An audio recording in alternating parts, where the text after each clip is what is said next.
Hello, everyone. Welcome back to the channel with another episode review. 2 weeks in a row. We did it! Wow! Yay! We've done it for now. Because there's still a couple of days between when we record and when this goes up, so you never know. Oh, But that's true. at the minute, as of recording, 2 weeks in a row. Yes, if you haven't seen this before, this is where we, myself and Liam, go through Doctor Who episodes that we've already seen. We're going through release order. I was going to say chronological order, but that might be unspecific. So God. Release order, I will say. And we are now hurtling towards the end of Matt Smith's time as the Doctor. We are, again, depending on who you're going by, Series 7, Episode 8, according to BBC iPlayer. But 7 according to literally everyone else. Yes, others it says 7, but it doesn't matter. It's too late. I'm sticking with 8. Fine. Ignore the wiki. I will. This is the Rings of Akhaten, which is the second episode in the second half of Series 7. The second episode with Clara as quote-unquote full-time companion. It sees them go to some nice rings around the planet Sun Akhaten. Is the Sun Yes, Akhaten? to both. Sun planet Akhaten. Yes, they basically go around.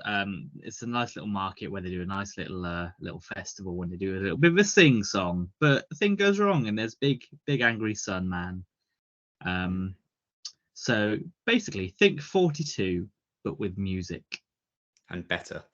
Yeah, well, yeah, it's not hard. Spoilers.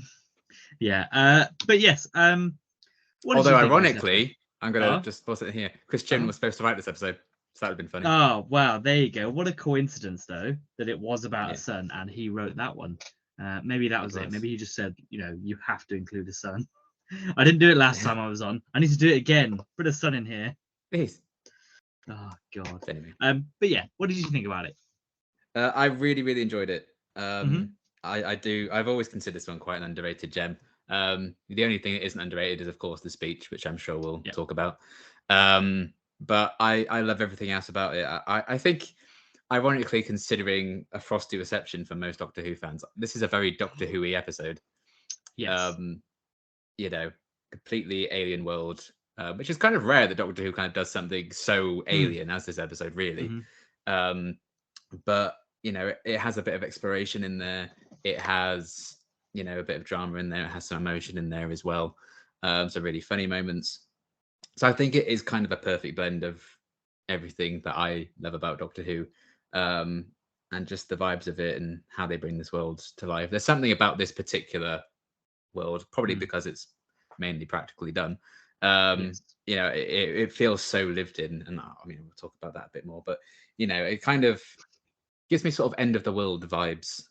The episode, not just oh my god, everything's over. Yeah. But I guess technically that too, with the sun expanding and blowing up, I guess. But just this weird little group of aliens, and there's an established culture in there that the Doctor and his companion have just been thrown into. But I think it's really well established, and you learn a lot about it. And I think there's a good heart to the story as well. And I genuinely don't understand how people can dislike this one. I really don't. So if you don't like it, then this episode's going to be like 2 hours long as we talk about. But I really enjoyed this one. I always have. And not just because of the speech. I think there's so much about this. It puts a nice spotlight on Clara properly as we get to know the one that we're obviously going to be spending the next 2.5 series with. And I think it's a great kind of slice of sci-fi. Yeah, I think that's fair. I enjoyed it. I don't think it's very. Oh my god, this is the best episode of Doctor Who ever. For me, I just thought it was like, it's a pretty much probably how I felt about The End of the World. It's a pretty standard Doctor Who episode, and that's fine. It can be. I did struggle for negatives for this one. Sorry. No, it's true. They've all got to be the best one. Yeah, I did struggle for negatives. So I did look at like IMDb reviews to be like, is there anything that I'm not thinking of that people might be? In the end, there wasn't. But some of the people there that were like, this is shit. I was like, oh, all right, lads. let's calm down here. This is not a 3 out of 10. All right, a spoiler alert. I'm not giving it 3 out of 10. Giving it 4. But it's not a yeah. It's not a 3.5. 3.5. Come on, not 4. But yeah, it wasn't that. So yeah, I enjoyed it. But we'll get into what we enjoyed now. Because we have positives and negatives. We try and do 3 of each. Probably have a little bit more than that. I think it's my go first this time. I think you went first last time. But my first positive, which I would be shocked if it doesn't come into yours, is the speech from Matt Smith. That is my first one. There you go. Best boy. I think this is great. I think the music that it's done, the speech itself is great. The sort of emotion that he puts into it. Even like the framing and how it's shot with the silhouette of him in front of the big sun, I think that all looks great. The almost regeneration-esque light that sort of comes off him, which I'm sure was probably used in trailers at the time to be like, what's going on? Yeah, I can imagine so. I really liked all of it. I think it really hits home. And it's been a while since Matt Smith sort of had a big like speech to do, I think, in the show. Certainly of like this like epic scale. Yeah, it's had the quieter ones like Dr. Widow and the Wardrobe, but this is like the first big like boom one point since like I'd say since Pandorica opens. I think this one, Pandorica, and maybe the one before he regenerates at the end of not name time. Oh God, they always throw up. I never know which one they are. They all begin with ends. Oh God. Yeah, the one at the end of that one, before he properly regenerates, but when he's doing the whole Dalek thing. I think this one's great. Yeah, it all like comes together really well. It all comes up to the episode. Part of me is a bit like, oh, they should have just ended it there, because I think they end it like, yeah, and it's like, oh, and does a little bit more. But I get why, and maybe it's just a selfish point of view where I'm like, oh, just let Matt Smith and that epic. Let the man win the day. yeah. But yeah, I think it's fine, and I just really like the speech. I think it's great. I think his performance in it as well is excellent. So your first positive as well. It is indeed. I mean, I agree with everything you said. Basically, the single tier acting, it's so good. And there's something that I think really hits to hear 11 talk about the Time War and like mention it, because this is like the first Doctor I think who's kind of gotten over the Time War by this point. And obviously kind of setting the stage for the 50th as well, him bringing that up. Don't forget the Time War happened, guys. Don't forget the Time War happened. I'm sure you haven't forgotten, and I'm sure it used to be brought up a lot. I'm pretty sure isn't it in Journey? Is it the Book of the Time War or something as well? Yeah, like the history of the Time War. They really are like, So I think the stage is being set. That is for sure. So I like to see 11 kind of mention that, and I guess it hits the same when 12 mentions it in his big speech in the Zygon 2-parter as well. So there's something about it. Sporadic mentions of the Time War after he's kind of gotten over it, I think always hit really nicely. So yeah, that's a great kind of emotional beat as well.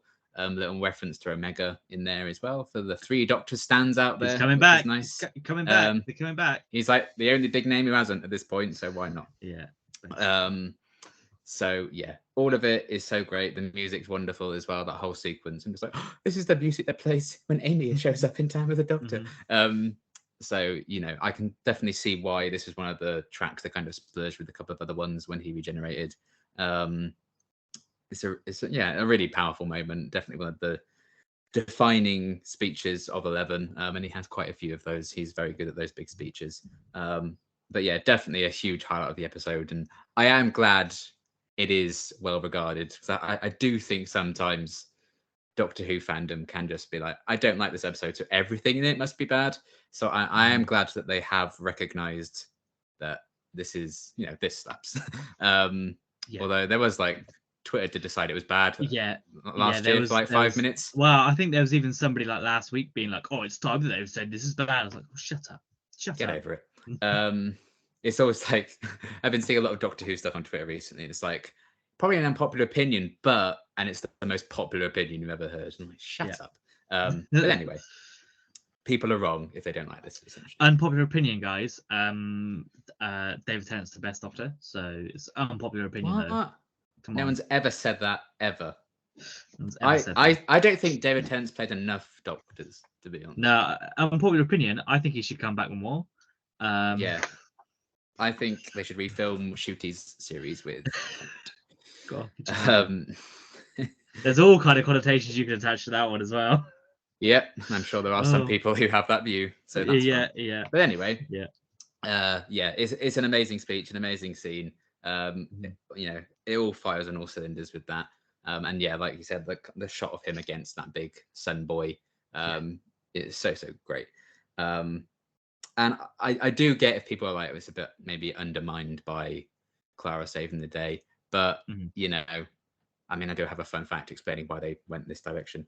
So stay tuned for that. But also, the companion always has to save the day on their first proper adventure. So it's just a rite of passage, isn't it? So yeah, I really enjoy that moment. It's a very cool speech, a very you know, important highlight, I think, of the episode.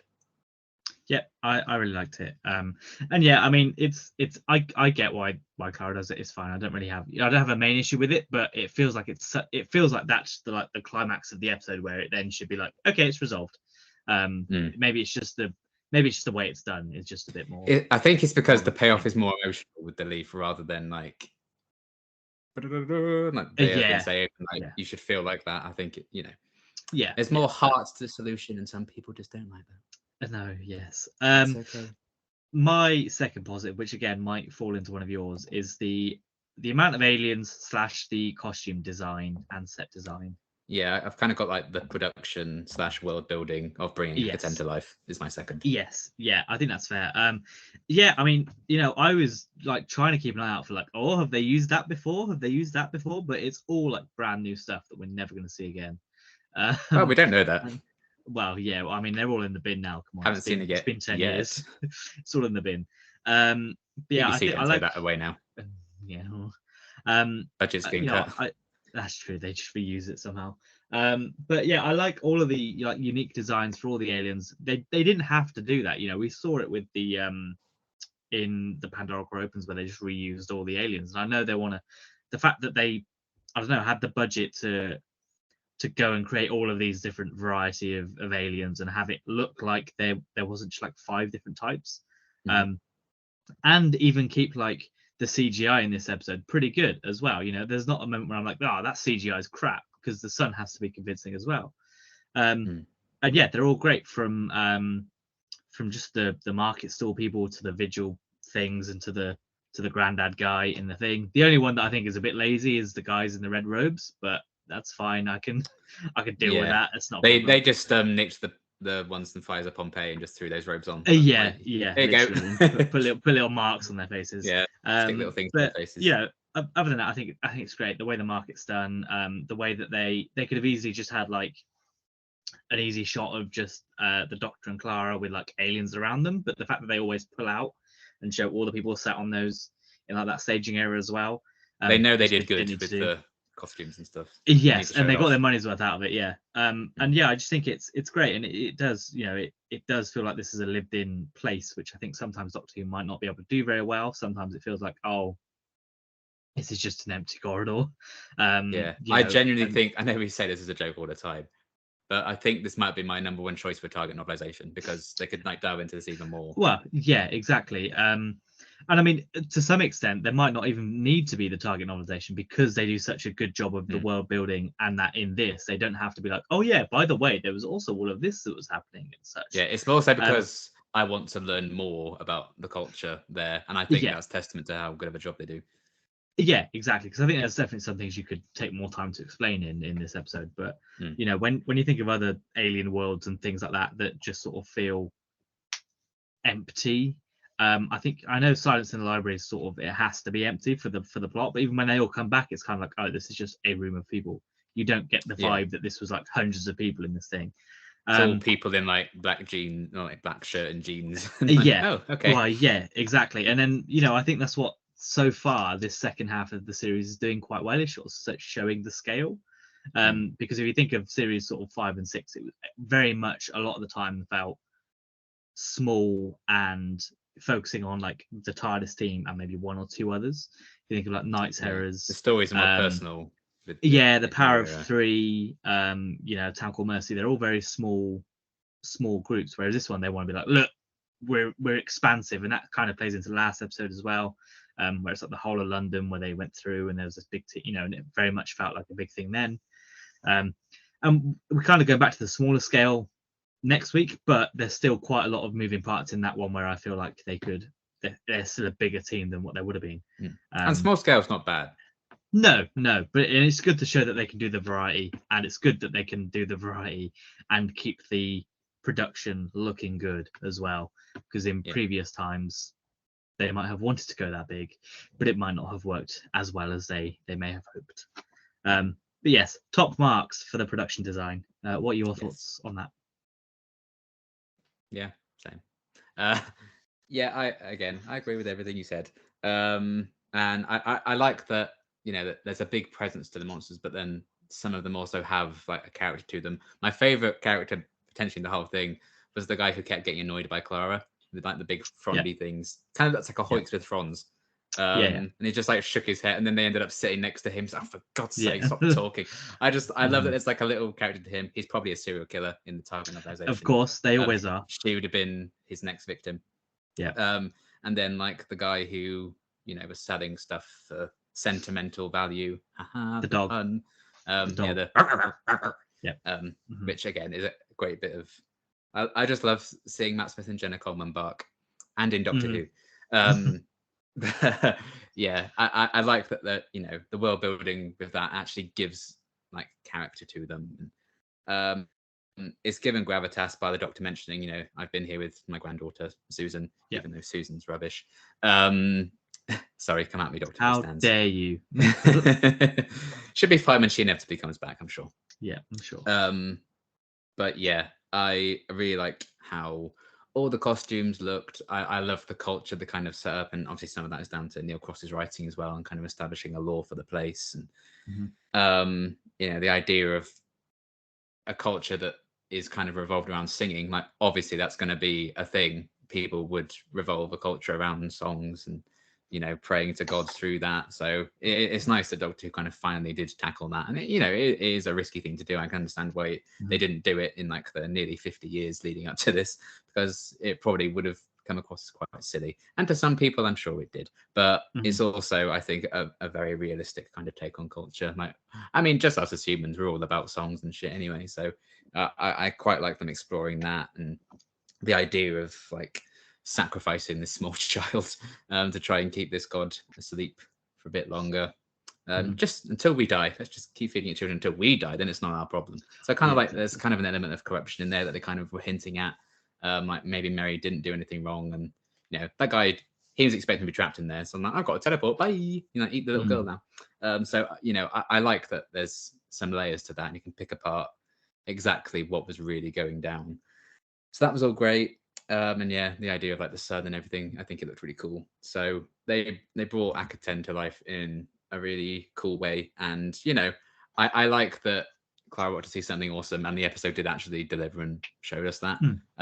It'd be very easy for it to be like, that wasn't awesome at all. She had a terrible time. And eventually she probably did. But I've talked about it before, like the opening bit where they're just exploring and like trying all the food and stuff. Kind of like the start of Turn Left, like the 30 seconds and things are happy in Turn Left. I could just have a whole episode of that kind of thing. So yeah, it's fun just seeing them vibe in a world that I think lives up to the vibes that the episode kind of gives off. Yep, I think that's fair enough. My third one maybe kind of cheats a little bit with my first, but it's the music throughout this episode. Not just obviously the big speech at the end, but the bit where the little girl's singing. Even like I have like in my head is just the little chant he's doing to try and get the old god to stay asleep when they've cocked it up. Do not wake from slumber. It just gets in my head. I'm like, oh, for God's sake, it's not even the best bit of this episode, but it's in my head. And yeah, I just think most of the music throughout, whether it's the actual like in scene music or just the soundtrack and the score, I think it all works great. It's all, I think, mainly unique. But there's also a nice bit where right at the start. The Doctor's like, yeah, let's go, and it plays like nice big action sort of theme music right at the start. And it's fun. I'm not, everything from I think the title sequence onwards is pretty good, because I don't, the bits before are just standard like of the time music, I think, so whatever. But yeah, it was like established. It's like a 1981 song to establish where they were.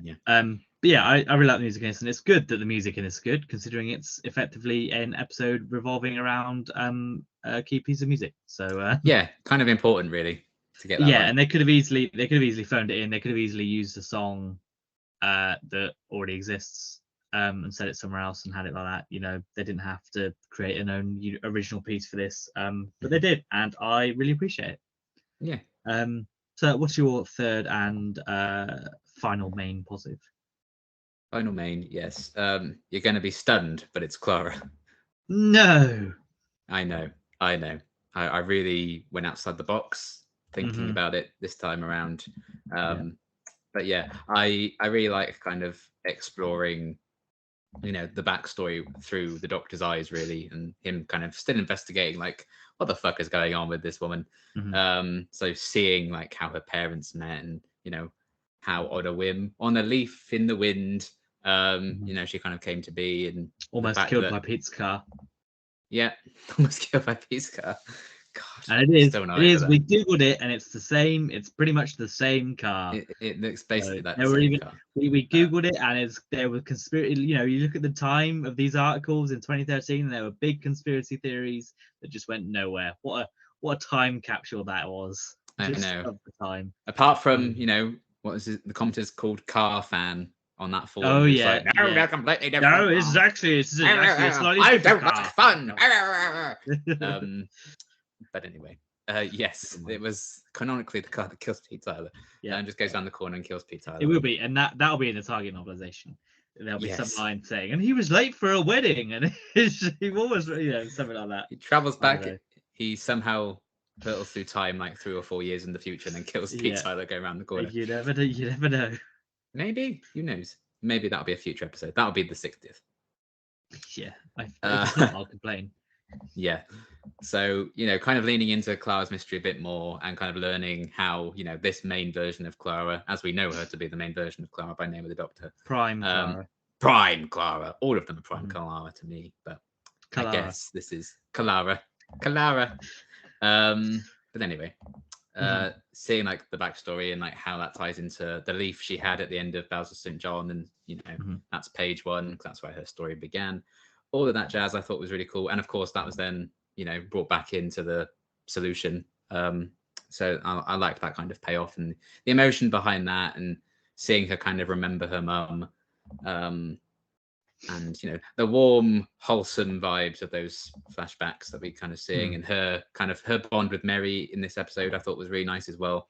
I liked, it's always fun when a companion kind of goes off with a side character and they actually have a good relationship. I like Rose with her annoying relationships with everyone she meets.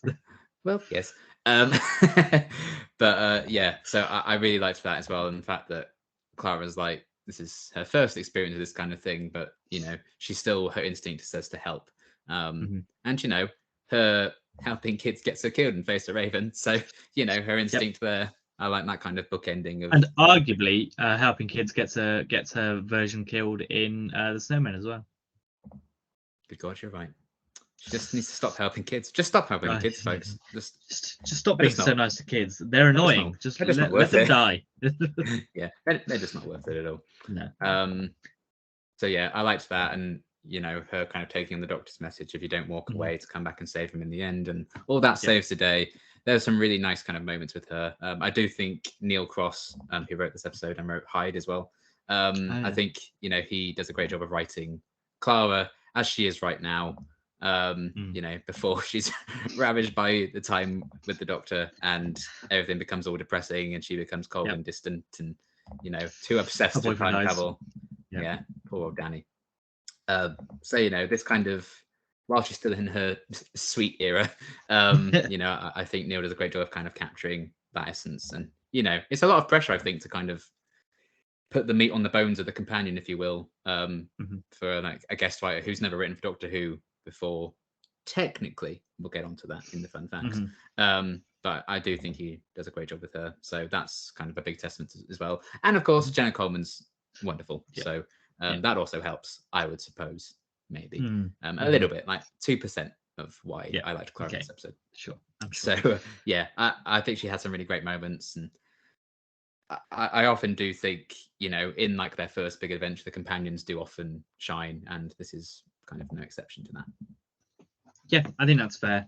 And the thing I saw on like IMDb with reviews is people being pissed off at the Leaf. And maybe those people, if they'd rewatched now, would feel differently. But I don't really have a big issue with it.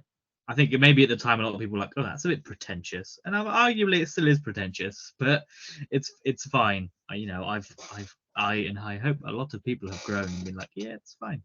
Whatevs. I mainly refuse to believe that the Leaf would have lasted as long as it has. 30 odd years, 40 years, whatever. I don't think if you press flowers, they last for ages. Yeah, I suppose. Yeah, maybe. What do you want? I don't know the biology of leaves. Leaf expert Connor Mountford. Even when he pulled it out of his wallet, I was like, "There's no way that leaves. There's no way that leaves. That leaves like that." It's a completely different leaf. Well, it might be. She won't know, will it? As long as it looks the same color. No.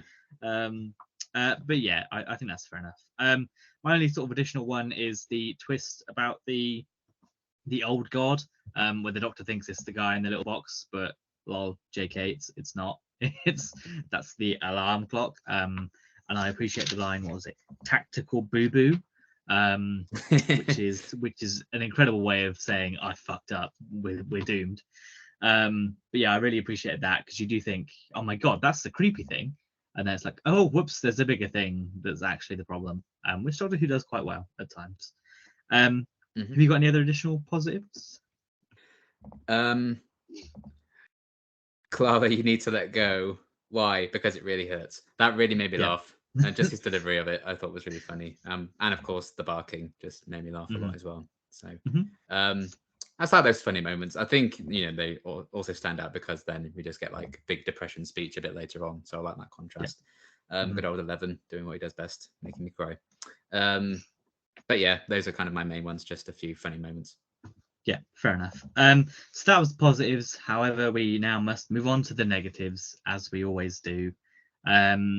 My first one, and it sort of ties into why, well, it's not tying in. I just think it's just a standard episode, I don't think there's anything necessarily new that's done in this one that we've not seen in previous ones. Other than maybe the music and the big song, but even so, that's still not necessarily something new we've seen, because Doctor Who has done original music. You really before. were struggling, weren't you? Well, you can say this about like most. Well, I know I could, but like, there's at least something necessarily new, and even the big sun that eats things we've had before. So I think there's a lot of reuse elements, and I don't think there's anything groundbreaking that makes me go, oh yeah. The thing, and I think it's fair to say, is the standout bit of this, and the bit that why it is memorable, is the speech at the end. I think if you take that out, a lot of people wouldn't give this episode a second glance, and a lot of people don't anyway. A lot of people don't anyway. No, a lot of people don't anyway, but even less people would do so if it wasn't for that at the end, I think. So there's an element of that sort of saving it, but I did have a fun time with it. It's not that I'm like, oh, this is boring. I did enjoy it, and I do have fun, but I don't think it's necessarily the most groundbreaking episode that we have seen, both plot wise and just in general, the things in it, which is fine. Again, it is the companion's first trip in the TARDIS, and they generally do end up being just pretty generic. If you look at End of the World, if you look at is it Shakespeare Code is the first one? Yeah. For Martha. And then is it Fires of Pompeii? Fires of Pompeii.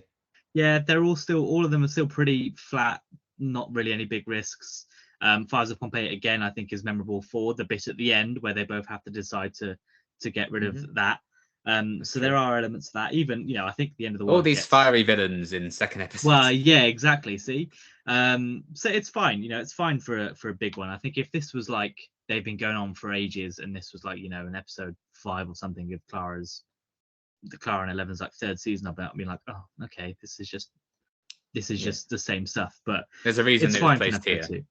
Yeah, and that's fine. But yeah, for me, it was just it was good, but I don't think it's one that I'm gonna be like, yeah, I'm gonna put this on and watch every weekend. It's not gonna be one that I'm gonna come back to pretty quickly, I think. I might YouTube the speech again, but I probably won't come back and watch the whole episode again. Not a slight on it, but it's just. But it is my negative. It's fine. But it is my negative, yeah. Soz. It's okay. That is my negative. Well, yeah, basically. What's your first negative?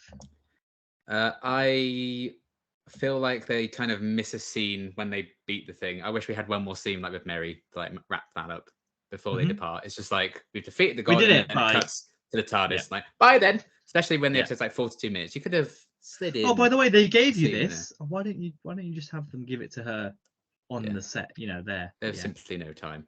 No. So They only have that set I think for 2 like days. Just a goodbye scene with Mary, even if it's just Mary and Clara, I think would have been nice. But again, it's a shame we don't get that. I think that's the emotional punch the episode kind of quite misses, rather than undermining the big speech. So yeah, that's kind of my main one. No, I think that's fair enough. Yeah, especially because they are like, oh, they wanted you to have this. I'm like, well, why didn't they just give it to her then? Why do they give it to you to give to her? But yeah, whatever, it's fine. I know some production things had to be written around with this one, which we'll get into. So maybe that was okay. ties into why that couldn't happen. Yeah. My second negative, this is probably more of one than it just being okay, is the vigils. They look great, but they don't need to be there. They don't need to be there. They're not used at all. They're there. They're a bit spooky when the old gods breaking out, but then that's it. Yeah, my second one is that they're underused. Yeah, because even when they first appear, it's like, oh my god, and then they're gone. They're gone. It's like, oh, okay, then, all right, and then even in the bit where the god escapes, you can just take them out and just have the guy escape. Just have him escape. You know, that's what they're so. Yeah, fine. I can imagine that there's a really twisted backstory to those guys, which is yeah. I mean, yeah, that's the only thing I think could do with a lot of fleshing out in a Target novel is who are these guys? Maybe they're I don't know, the people that sing that like abandoned their posts and are now being forced into whatever. I don't know, but there's something you could do there. But you either have those guys or you have the guys in the red robes. I don't think you need both at this point, without any backstory of the vigils. So maybe they just had. They're the guys in red robes who do the dirty work, but you could have just combined that. Yeah, you could just have them both. Maybe they just had too many costumed aliens and were like, oh, we don't have space for these three. Can we get them to do something else? Oh yeah, we'll just maybe that, whatever. But yeah, they look great, and it's a shame that their sort of design has wasted on 2 scenes.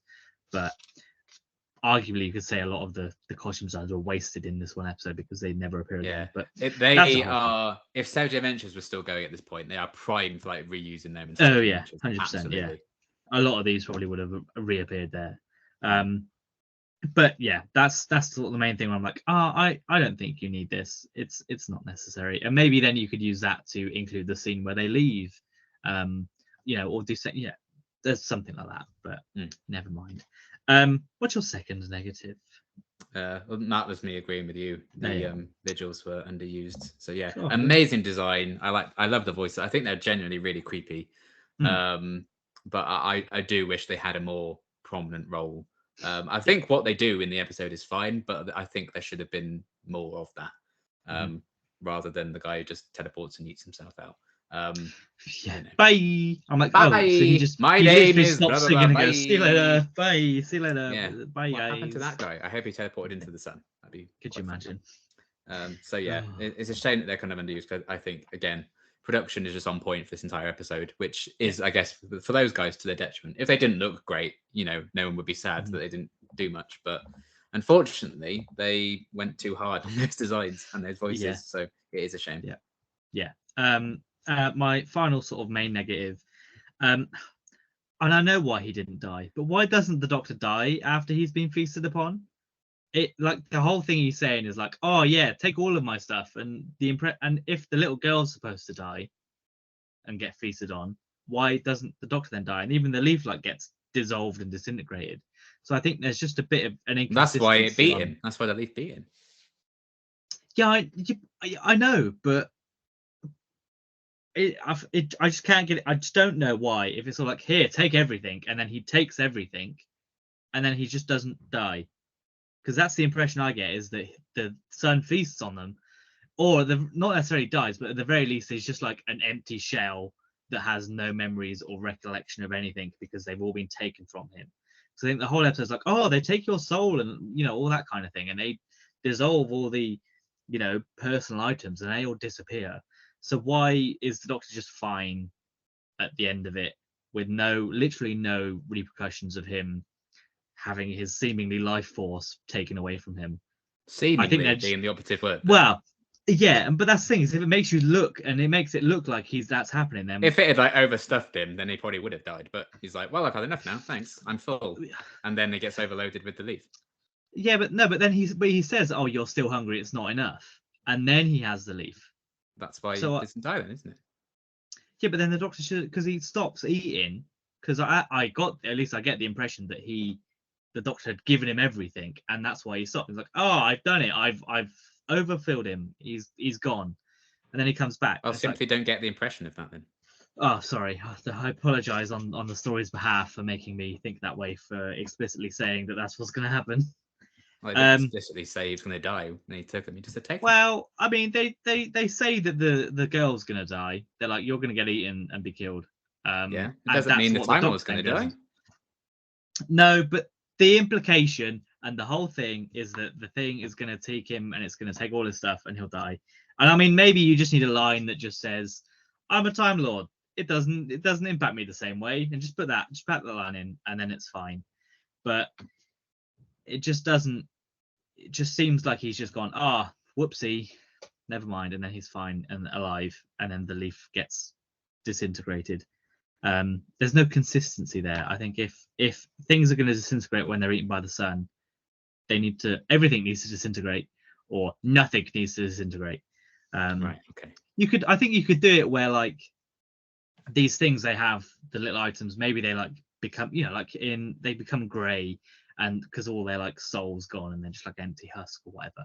And maybe you could have that, and then maybe when it takes the leaf, it throws up everything else, and then they all come back, and then the Doctor's alive. And then that also puts some more emphasis on Clara having to come in and be like, oh yeah, actually, and then and then she saves the Doctor as well, as is. It would then foreshadow that that's how, all that kind of thing. I think there would have been. It's one of those things where the Doctor probably should have died.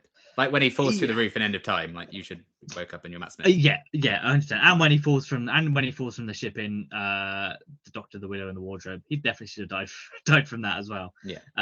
It's fine, but yeah, I could have just done with a line of like, the Time Lord. I'm a Time Lord, so it didn't impact me. But at the very least, he should have regenerated. I have to fill in the gaps myself. I know, right? Yeah. The Peter Capaldi should have appeared 6 episodes earlier than he did. Can you imagine? But what a twist. But yeah, that's sort of the other thing. It's just I just could have done the line there.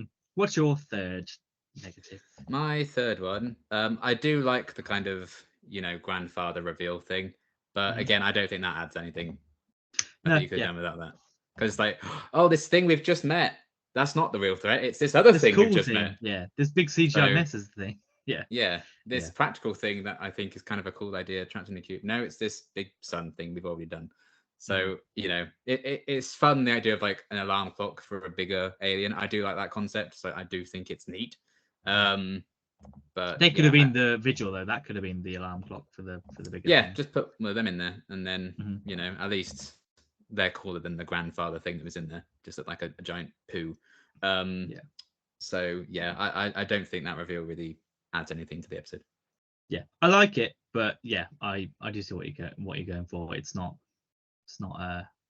necessary. There's a lot of things in there that I'm like, you could have taken that out or done something differently. But there always is. And the thing with these episodes, with us reviewing it, is we just cancel Doctor Who and just write books. Yeah, right. Just stop doing it. Just stop doing it. Just stop please. Have you got any other additional negatives? I do not know. Fair. The only other one for me was that it just wasn't clear if it's abrupt when she stopped singing. I'm like, did she make a mistake, or did something make her stop singing? I don't think there's, because if something makes her stop singing it, I appreciate it, but I'm still. I would say she didn't do anything wrong. It's like the conspiracy, like yeah. We need to feed you to guarantee that this thing is going to keep going. But then later on, she's like, "Oh, I'm supposed to be sacrificed." Like, so you knew that you were always going to be feasted on? I think Well, that was after it went wrong, wasn't it? She's like, "Well, that's the only way to solve it now." Yeah, I mean, maybe that was that. Yeah, but I don't know. I think that maybe they could have just, yeah, they could have maybe just been a bit more explicit. Maybe her be like, "Oh my god, but I did everything right," and then just have that, because she would know if she'd done something wrong because she knows all the words. But no, she's a kid. It's fine. They'll fix it in the Target novel. It's fine. They always do. I don't want them to fix it. I like morally great. Yeah, but then what's the point in the Target novel? They you know that if they do a novelization of it, they Especially will expand on. Yeah, they will expand on this kind of thing and the sort of the lore behind it. You saw what they did. They're not going to do it Crimson anyway because it's not a popular episode. No, it's true. Well, the Crimson Horror I wouldn't say was a popular episode, but it was very well received at the time. It's got Patnos the gang in it. Maybe reading the Target novelization has tainted my view of the Crimson Horror. Maybe that's just read the second half of the Target novelization and you have a much better time. When they actually do the episode. The last third. I don't think it's even the half. I think it's like the third of the book. Yeah. But we'll talk about that more in a few episodes' time, funnily enough. So that's all of our negatives and positives. Fun facts: it seems like there may have been some issues with this episode. Behind the scenes. Not issues, just things that affect every episode, really. But of course, it's the only ones they've managed to share on Doctor Who Wiki, I would assume.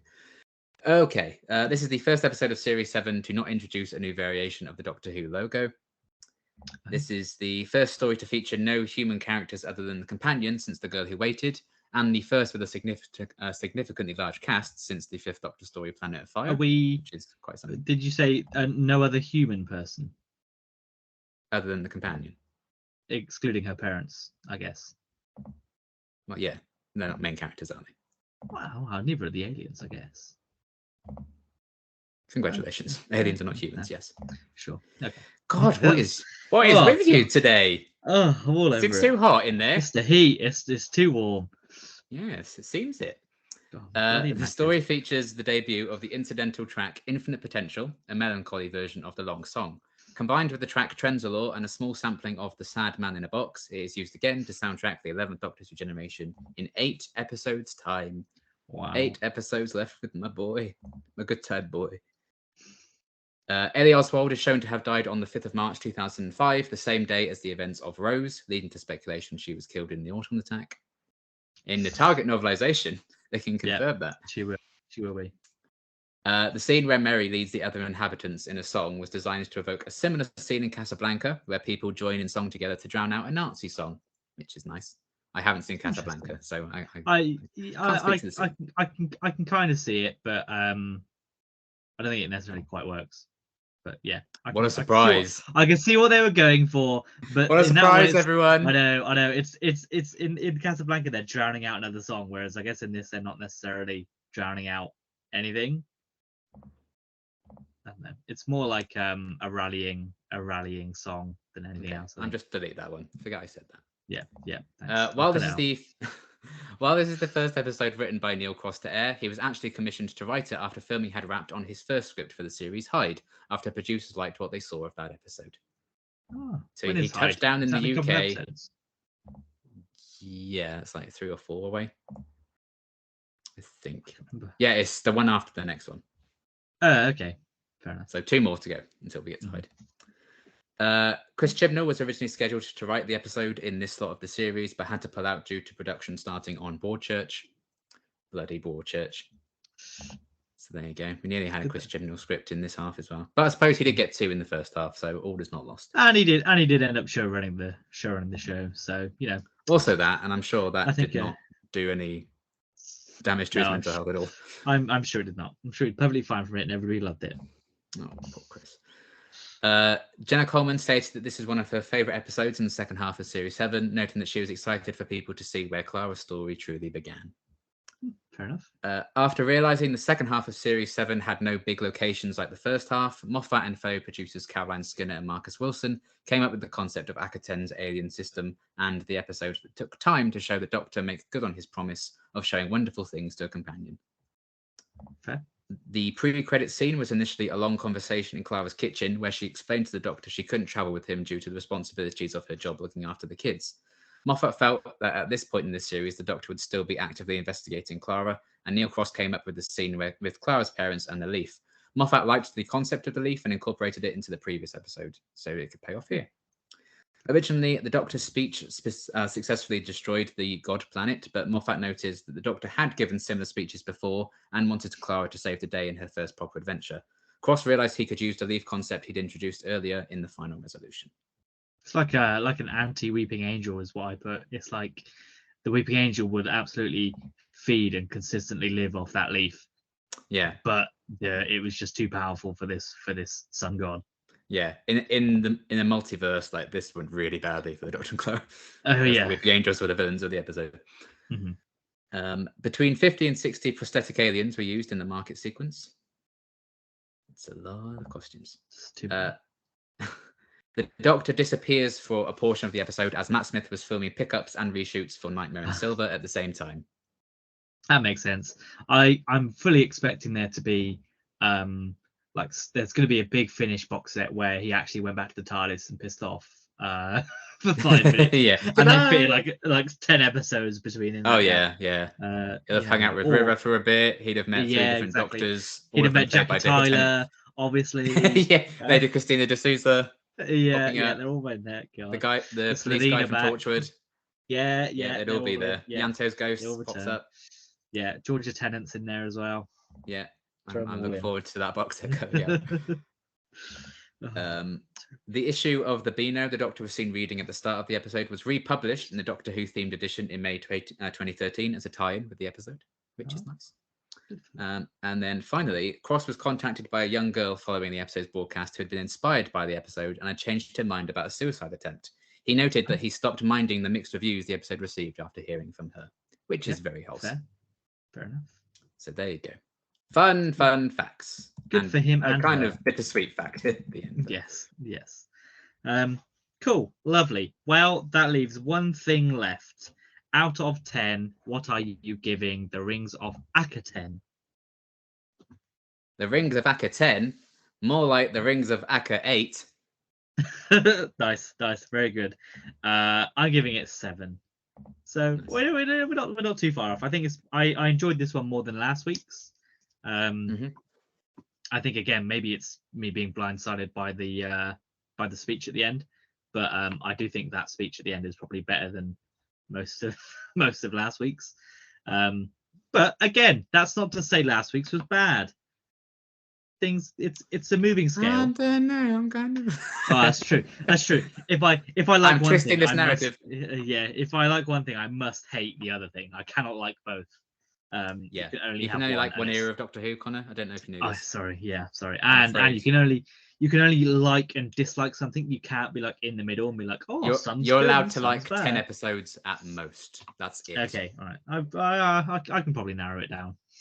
I can probably do that. You're not helping yourself here. 9 of them will be Boomtown.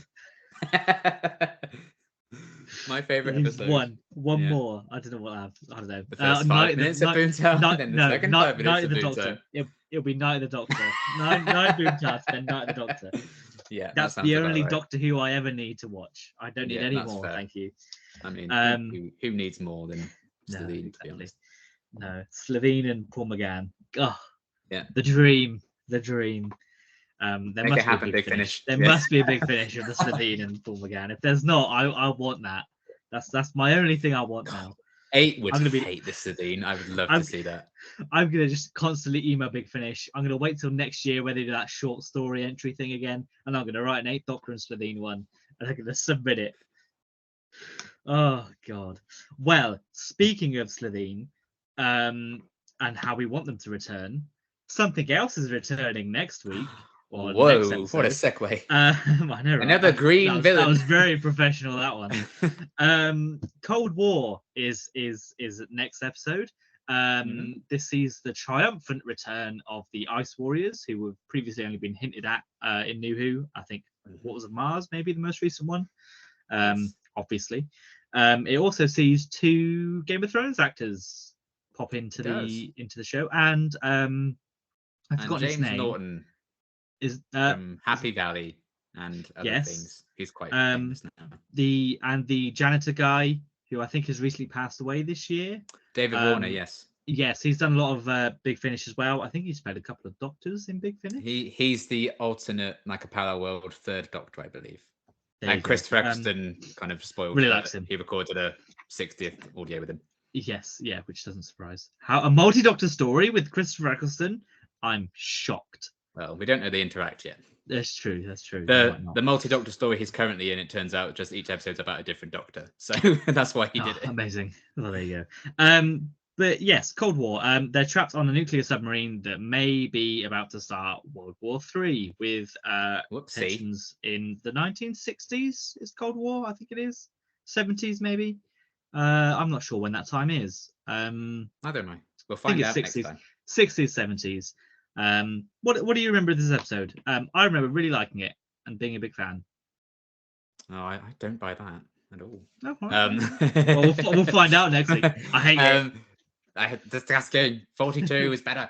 But yeah, I really like this one. I think it's one of the best kind of redesigns, as close as a redesign you get. They took off the Lego hands basically. And doesn't he come out with? He comes out of the actual. He does. Suit, yeah, which is the reason Moffat said, "Okay, fine, we're bringing the Ice Warriors back, Mark. You can stop." And that's why everybody hated it. And everyone hated. How dare they try something different with the Ice? Well, it's this, or you never get them back. Okay. Yeah. Yeah. God. They did nothing new with the Sea Devils, and people hated that as well. What do you want? They were pirates, for God's sake. That's new. And people still hate it. Anyway, we'll get there in a couple of years. Yeah. But yeah, they just don't like bringing reptilian things back. They complain about the Silurian redesigns. They complain about the Sea Devils. They complain about the Ice Warriors. Fine. This is why you get Dalek finales, all right? Yeah, literally. Or Cybermen ones. Or Cybermen ones, yeah. But even then, we're going to have a redesign of the Cybermen this series, and people didn't like that either. So that's true. So what can you do? Oh, he looks like Iron Man. Like Iron Man wasn't the most popular fucking character in the world at the time. 2013. People are so annoying. 2013 was Iron Man 3 as well, I think. Yeah. That year. So yeah. Anyway, Cold War. You can't please Doctor Who fans, as we have seen today. Yes, yeah, I can't be pleased. It's just not. It's just not worth it. An episode's okay. It's negative. I might not be able to be pleased, but at least I'm not rating everything 2 out of 10 if it's just standard. Yeah, and if the Doctor's a woman, 2 out of 10. Yeah, well, exactly. It's only a 1 out of 10 if they're a woman. Actually, God. Oh, of course, yeah. It's only if they're a male, 2 out of 10. Woman, 1 out of 10. That's it. That's it. And if they're both in there, 1.5. So yeah. Kind of winning me over there. Yeah. But yes, I really like the episode from what I remember. I like what they do with the Ice Warriors and all of that jazz. I think there's David Warner's character I remember really liking in terms of like the supporting cast. And Davos was one of my favorites in Game of Thrones, so I'm excited to see Liam Cunningham in the episode as well. I like the kind of claustrophobic nature of it. I like the idea of a Doctor episode set on a submarine. I think is cool, and classic kind of base under siege format, which Doctor Who has done since the beginning and always does quite well, I would say. So yeah, I'm excited to revisit this one. I like that they kind of brought back, they brought the Great Enchantments back, but technically they did that the year before. So another kind of iconic classic villain back for the 50th anniversary year. And I think they do a pretty admirable job with it, considering I haven't really seen much of the classic series Ice Warrior stories, mainly because most of Pat Troughton's era doesn't exist, so that doesn't help. Oh God, I just heard a big. Did you hear that big like badoo? I heard nothing. Maybe it's just your laptop. Is it? Have you got a message on your laptop? That'll be what it is. I'm going mad. It's a sign. Well, my laptop's about to explode. But yeah, I'm excited to revisit Cold War and see if it holds up. Yes, I think I'm. It's been a while since I've seen this one. I've not seen too many rewatches of Series 7B, except for I think the last few episodes where we get into the 50th stuff. So I'm excited to see if I still like Cold War. I remember liking it quite well, and yeah, it was big when Game of Thrones was big at this time as well. I think 2013, I think it was, wasn't it? 2013. It was probably starting to get big. This was like Series 3 times, so people kind of started watching around. Yes. Yeah. So yeah, it's not as the 2 actors in this that were in Game of Thrones. I think they'd already been there for a while, so their stock is pretty high, I'd say, at this point when they're coming in. It's not a comparable with The super famous actor Ian Glenn. Ian Glenn? Ian Glenn, yeah. Ian Glenn in boy. Angels, the Angels episodes. It's not as comparable as that because Game of Thrones. I don't think it started then, so I wouldn't No, necessarily that was the say year he was before. super up there. But I think these No. two are pretty recognizable. And he'd yet to play as well. Batman in Titans, so I didn't have Of the course, that's appreciation his either. most iconic. His role most as well. iconic role. Yeah, he should have been in the Flash. That's who they should have got at the end of the Flash. Maybe he was. Maybe that was an alternate cut. Yeah, maybe he's just in there. But yeah, I'm excited. We should be back next week with this one. Again, we're getting closer to the 60th, so who knows? But as always, if there's big news, I'm sure we'll be back to have a chat about that as well. But yeah, that's it for now. Goodbye. Goodbye.